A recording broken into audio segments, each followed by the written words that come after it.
സുഗമോദേവി സീരിയലിൻ്റെ പുതിയൊരു എപ്പിസോഡിൻ്റെ promo review വിശേഷങ്ങളിലേക്ക് എല്ലാവർക്കും സ്വാഗതം.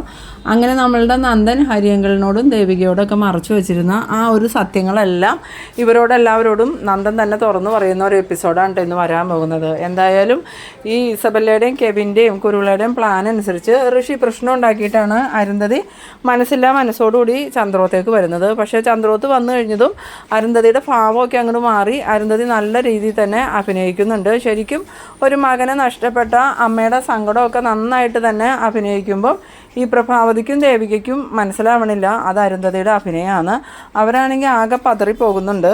അത് വേറെ ഒന്നും കൊണ്ടുമല്ല, ഈ നന്ദനാണല്ലോ ഋഷിയെ കൊന്ന ആ ഒരു സങ്കടമാണ് അവർ കാണിക്കണേന്ന് വിചാരിച്ചിട്ടാണ് അരുന്ധതി അഭിനയിക്കണതാണെന്ന് അവർക്ക് മനസ്സിലാവണ പോലുമില്ല. പിന്നീട് പോകാൻ നേരത്ത് അരുന്ധതി ആണെങ്കിൽ പ്രഭാവതിയോട് ഒരുപാട് ശാപവാക്കുകളൊക്കെ പറയുമ്പം പ്രഭാവതി ആണെങ്കിൽ ആകെ സങ്കടത്തോടുകൂടി നിൽക്കുകയാണ്. അങ്ങനെ അരുന്ധതി പോയി കഴിഞ്ഞതും പ്രഭാവതി ദേവികയോട് പറയുന്നുണ്ട്, മോളെ ഇനിയിപ്പോൾ എന്ത് ചെയ്യും, അരുന്ധതി പ്രശ്നം ഉണ്ടാക്കുമല്ലോ എന്ന് പറയുമ്പം എനിക്കറിയില്ല അമ്മേ, എന്ത് ചെയ്യണമെന്നൊരു ഊഹമില്ല. എന്തായാലും ഞാൻ അച്ഛനെ ഹരിയങ്കളിനെ വിളിച്ച് വിവരങ്ങൾ പറയാമെന്ന്. അങ്ങനെ ദേവിക സിദ്ധാർത്ഥനെ വിളിക്കുന്നുണ്ട്. സിദ്ധാർത്ഥൻ ഫോൺ എടുത്തതും എന്താ മോളേന്ന് ചോദിക്കുമ്പം അച്ഛൻ ഇന്നിവിടെ അരുന്ധതി മേഡം വന്നിരുന്നു എന്ന് പറയണു.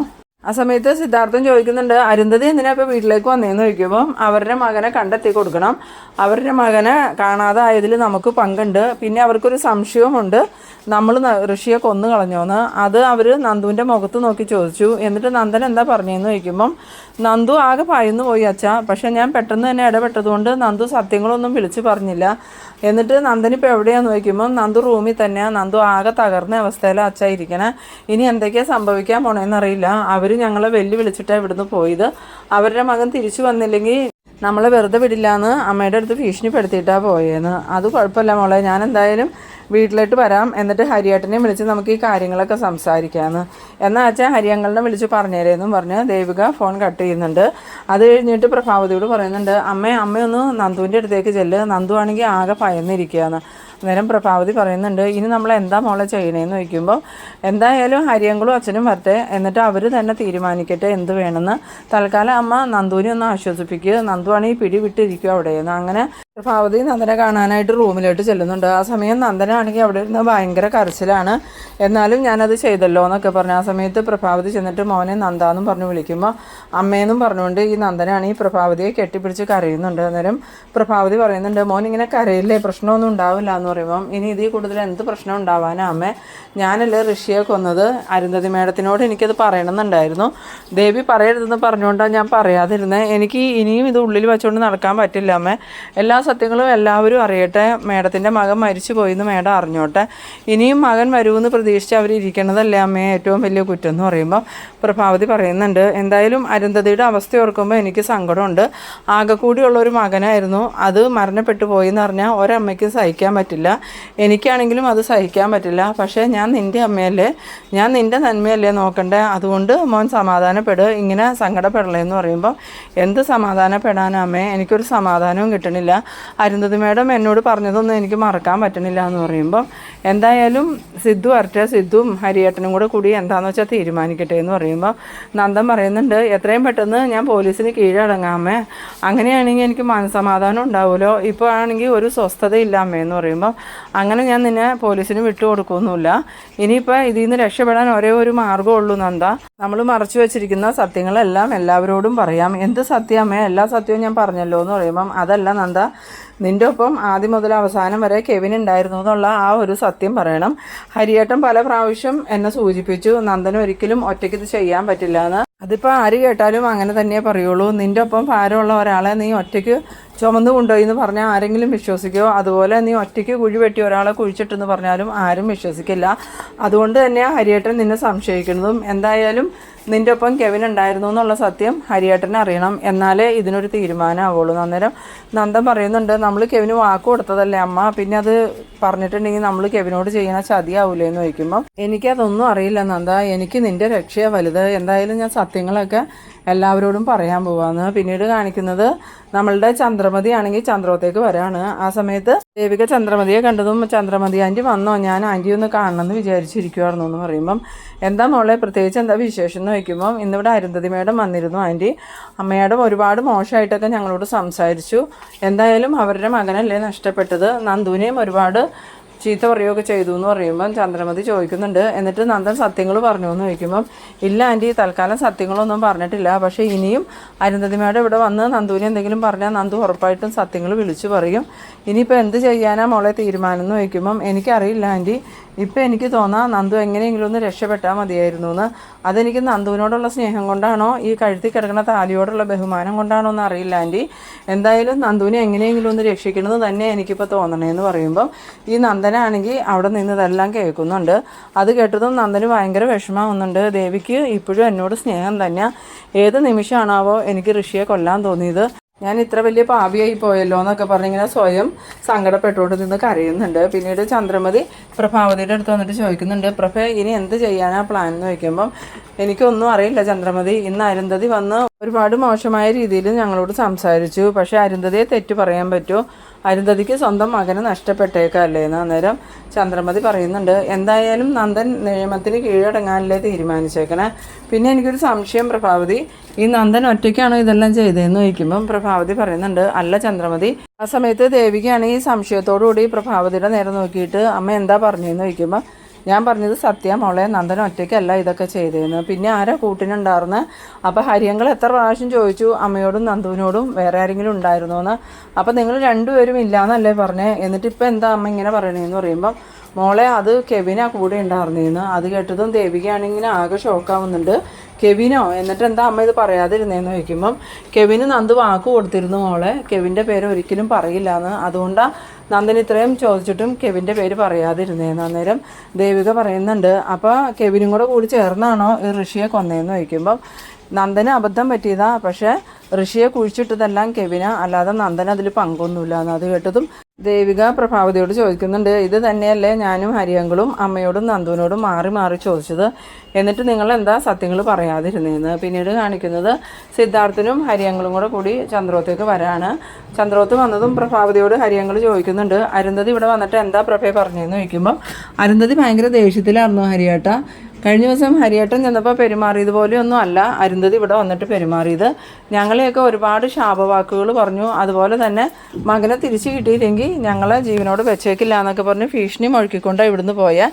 പിന്നെ ഹരിയേട്ടനെ അവിടെ ചെന്നില്ലേ, അതിനും അരുന്ധതി ഞങ്ങളെ ആ ചീത്ത പറഞ്ഞ് ഞങ്ങൾ മനഃപൂർവ്വം ഹരിയേട്ടനെ അങ്ങോട്ട് വിട്ടതാണെന്നാണ് പറഞ്ഞതെന്ന്. ആ സമയം ഹരിയങ്കൾ പറയുന്നുണ്ട്, അതിന് അന്ന് ഞാൻ ചെല്ലുമ്പം അരുന്ധതിക്ക് ഇങ്ങനത്തെ ഒരു ഭാവങ്ങളൊന്നും ഇല്ലായിരുന്നല്ലോ.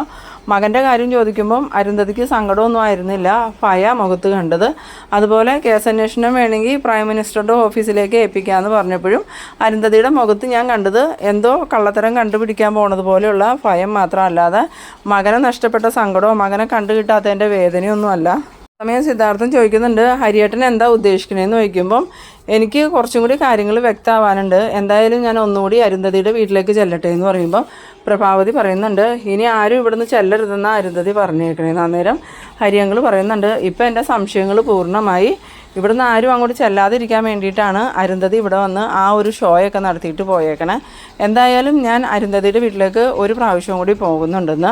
പിന്നീട് കാണിക്കുന്നത് ശാരികേനെയാണ്. ശാരികയാണെങ്കിൽ കെവിനെ കാത്ത് നിൽക്കാൻ കേട്ടോ. ആ സമയത്ത് കെവിൻ അങ്ങോട്ട് വരുന്നുണ്ട്. എന്നിട്ട് കെവിൻ ശാരികയോട് ചോദിക്കുന്നുണ്ട്, എന്താ ശാരിക, നിനക്ക് എന്തെങ്കിലും സങ്കടം ഉണ്ടോ എന്ന് ചോദിക്കുമ്പം, പിന്നെ സങ്കടം ഇല്ലാണ്ടിരിക്കുമോ, എൻ്റെ ചേച്ചിയുടെ ജീവിതമല്ലേ ഇപ്പം ഇഴിമുട്ടി നിൽക്കണേന്ന് പറയുമ്പം അതിന് ദേവികയ്ക്ക് എന്താ പ്രശ്നം എന്ന് ചോദിക്കണം. ആ സമയത്ത് ശാരിക പറയുന്നുണ്ട്, നന്ദേട്ടൻ ആ കൊലപാതകം ചെയ്തു എന്ന് ഞാൻ കെവിനേട്ടനോട് പറഞ്ഞില്ലേ, ആ കൊലപാതകത്തിൻ്റെ പേരിൽ നന്ദേട്ടൻ എന്തായാലും ജയിലിലേക്ക് പോകും, പിന്നെ എൻ്റെ ചേച്ചിയുടെ ജീവിതം എന്താവും എന്ന് ചോദിക്കുമ്പം ഈ കെവിനാണെങ്കിൽ മറുപടി എന്ത് പറയണമെന്ന് അറിയാതെ നിന്ന് പരങ്ങുന്നുണ്ട്. എന്നിട്ട് ശാരിക ചോദിക്കുന്നുണ്ട്, എന്തായാലും ഞാൻ അന്നൊരു കാര്യം കെവിനേട്ടനോട് പറഞ്ഞിരുന്നില്ലേ, അതിനെക്കുറിച്ച് കെവിനേട്ടൻ അന്വേഷിച്ചു എന്ന് ചോദിക്കുമ്പോൾ കെവിൻ ചോദിക്കുന്നുണ്ട്, എന്ത് കാര്യമാണ് ഷാരി നീ എന്നോട് പറഞ്ഞതെന്ന് ചോദിക്കുമ്പോൾ, അത് വേറെ ഒന്നുമല്ല, നന്ദേട്ടൻ ഒറ്റയ്ക്ക് ഋഷിയെ കൊന്നതും കുഴിച്ചിട്ടതെന്ന് പറഞ്ഞത് ഞങ്ങളാരും വിശ്വസിച്ചിട്ടില്ല. അതുകൊണ്ട് നന്ദേട്ടൻ്റെ കൂടെ ഉണ്ടായിരുന്ന ആളാരാന്ന് കണ്ടുപിടിക്കണമെന്ന് ഞാൻ കെവിനേട്ടനോട് പറഞ്ഞപ്പോൾ കെവിനേട്ടൻ കണ്ടുപിടിക്കാമെന്നും പറഞ്ഞല്ലേ പോയെ, എന്നിട്ട് കെവിനേട്ടൻ ഇതുവരെ അതിനെക്കുറിച്ച് ചോദിച്ചില്ലേ എന്ന് ചോദിക്കുമ്പം കെവിനാണെങ്കിൽ ഇങ്ങനെ ആകെ നിന്ന് പരങ്ങുന്നുണ്ട്. അപ്പോൾ തന്നെ ശാരികയ്ക്ക് മനസ്സിലാവുന്നുണ്ട് അന്ന് നന്ദൻ്റെ കൂടെ ഉണ്ടായിരുന്നത് കെവിൻ തന്നെയാണ്. പിന്നീട് ശാരിക കെവിൻ്റെ മനസ്സറിയാൻ വേണ്ടിയിട്ട് ചോദിക്കുന്നുണ്ട്, ആ കൊലപാതകത്തിൽ കെവിൻ ചേട്ടൻ എന്തെങ്കിലും പങ്കുണ്ടോയെന്ന് അത് കേട്ടതും കെവിനാണെങ്കിൽ ഇങ്ങനെ ഞെട്ടുന്നുണ്ട്. ആ ഞെട്ടിൽ കൃത്യമായിട്ട് ശാരിക കാണുന്നുമുണ്ട്. ആ സമയം കെവിൻ പെട്ടെന്ന് തന്നെ ശാരികയോട് എനിക്ക് അത്യാവശ്യമായിട്ടൊരു മീറ്റിംഗ് ഉണ്ട്, നമുക്ക് പിന്നീട് സംസാരിക്കാൻ, ഞാൻ ഫോൺ വിളിക്കാമെന്നും പറഞ്ഞ് കാറ് കയറി പോകുന്നുണ്ട്. ആ സമയം ശാരിക ഇങ്ങനെ മനസ്സിൽ വിചാരിക്കുന്നുണ്ട്, നിങ്ങൾ എൻ്റെ നന്ദേട്ടനെ കുടുക്കിയതാണെന്ന് എനിക്ക് തോന്നണേ, എന്തായാലും ആരെയും ഞാൻ വെറുതെ വിടാൻ പോകണില്ല എന്ന്. പിന്നീട് കാണിക്കുന്നത് നമ്മളുടെ ഹരിയങ്കൾ യാത്ര പറയാനായിട്ട് തുടങ്ങുന്ന സമയത്ത് പ്രഭാവതി വന്നിട്ട് ഹരിയേട്ട, എനിക്ക് ഹരിയേട്ടനോടൊരു കാര്യം പറയാനുണ്ടെന്ന് പറയണ നേരം ഹരിയങ്കൾ ചോദിക്കുന്നുണ്ട്, എന്താ പ്രഭ, എന്താണെങ്കിലും പറഞ്ഞു എന്ന് പറയുമ്പം ഹരിയേട്ടൻ പല പ്രാവശ്യം പറഞ്ഞില്ലേ നന്ദൻ ഒറ്റയ്ക്ക് അതൊന്നും ചെയ്യില്ല എന്ന്. നന്ദൻ ഒറ്റയ്ക്കല്ല ഹരിയേട്ട ചെയ്തത്, എല്ലാത്തിനും അവൻ്റെ കൂട്ടുകാരൻ കെവിൻ കൂടെ ഉണ്ടായിരുന്നു.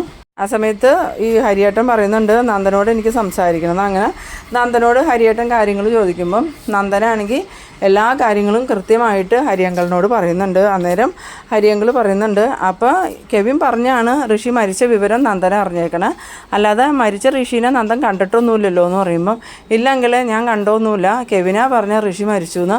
എന്നിട്ട് ഋഷിനെ കെവിൻ തന്നെ കുഴിച്ചു മൂടുക ചെയ്ത്, അല്ലാതെ ഞാനൊന്നും പോയില്ല എന്ന്. അത് കേട്ടതും ഹരിയങ്കൾ പറയുന്നുണ്ട്, ഇനി എന്താ വേണ്ടതെന്ന് എനിക്കറിയാം, ഇപ്പം എനിക്ക് കാര്യങ്ങളെല്ലാം ക്ലിയർ ആയിട്ടുണ്ട്, ഇതിൽ നിന്നും നന്ദനെ രക്ഷിക്കാനൊന്നും ഒരു പാടുമില്ല.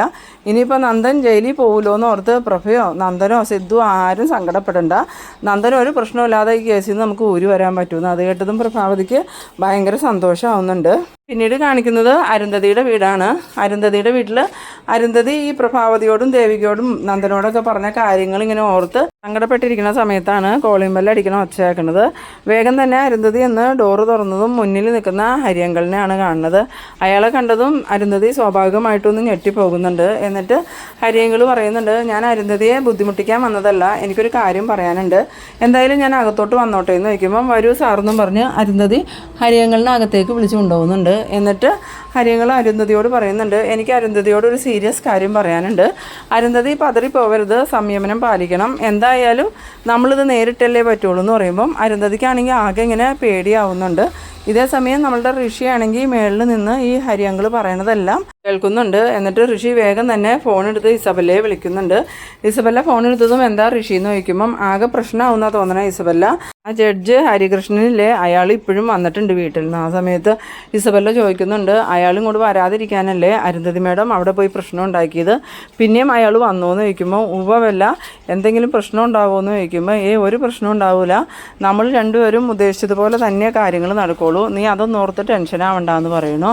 എന്തായാലും ഞാൻ അവരെന്താ പറയണേന്ന് നോക്കട്ടെ ഇസബല്ല, പിന്നെ വിളിക്കാമെന്ന് പറഞ്ഞ് ഋഷി ഫോൺ കട്ട് ചെയ്തിട്ട് വീണ്ടും അവിടെ വന്ന് ഇങ്ങനെ മറഞ്ഞു നിൽക്കുന്നുണ്ട്. ആ സമയത്ത് ഹരിയങ്കൾ ഈ അരുന്ധതിയോട് പറയുന്നുണ്ട്, അരുന്ധതി, ഞാൻ പറഞ്ഞത് അരുന്ധതിക്ക് മനസ്സിലായോ, ഇനി അതിൻ്റെ പേരിൽ പ്രശ്നമൊന്നും ഉണ്ടാക്കരുത്, എന്തായാലും നിയമം നിയമത്തിൻ്റെ വഴിക്ക് നടക്കട്ടെ, അരുന്ധതിയുടെ മകൻ ഋഷി ഇപ്പോൾ ജീവിച്ചിരിക്കണമെന്ന്. അത് കേട്ടതും അരുന്ധതിക്ക് പ്രത്യേകിച്ച് ഭാവഭേദമൊന്നുമില്ല. ആ സമയത്ത് ഈ ഹരിയങ്കളാണെങ്കിൽ അരുന്ധതിയുടെ പ്രവർത്തനമൊക്കെ ശ്രദ്ധിക്കുന്നുണ്ട്.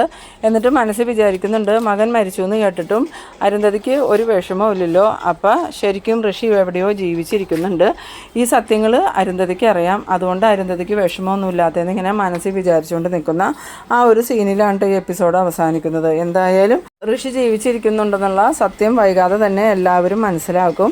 അപ്പോൾ നിങ്ങളെൻ്റെ വീഡിയോ ആദ്യമായി കാണുന്നവരാണെങ്കിൽ ചാനലൊന്ന് സബ്സ്ക്രൈബ് ചെയ്യാനും ലൈക്ക് ചെയ്യാനും മറക്കരുത്. അടുത്തൊരു എപ്പിസോഡുമായി നമുക്ക് വീണ്ടും കാണാം.